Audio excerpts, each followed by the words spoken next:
Okay, so it's April 8th, and I have just finished recording the first part of the story for today, and you'll see that at the end of the video. I'm also going to put a link in the sidebar to the vlogger of the day, whose channel name I can't pronounce, but it's a great channel and you should definitely go check him out. So that'll be in the sidebar.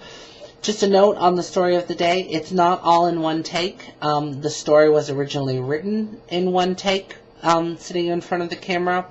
Then I turned the camera off, sort of ruminated over the story again, and sat down and re-recorded it. It still took a couple of takes to do, so you'll find that there's a little bit of jutteriness to it.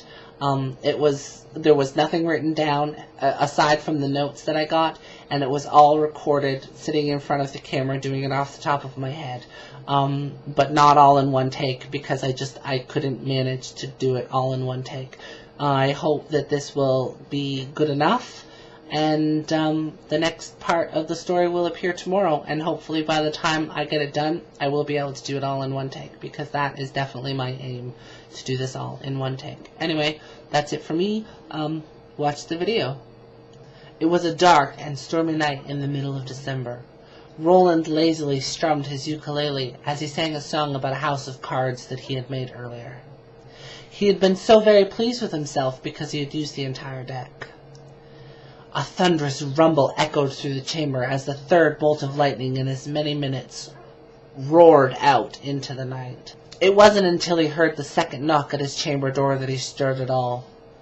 "Come in," he bade, knowing before he spoke that it was Siegfried who had knocked.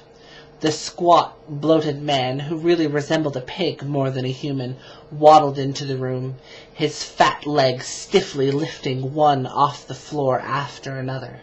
He rubbed his pink, stubbish nose before he spoke. "They approach, master," he said quietly, looking at the grand house of cards that laid out across the floor. Roland suddenly felt a twinge of embarrassment about his earlier creation.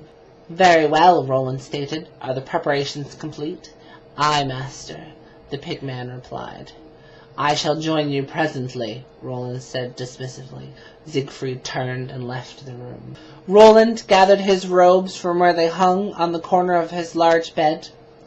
He duly wrapped himself, throwing the green hood off of his head.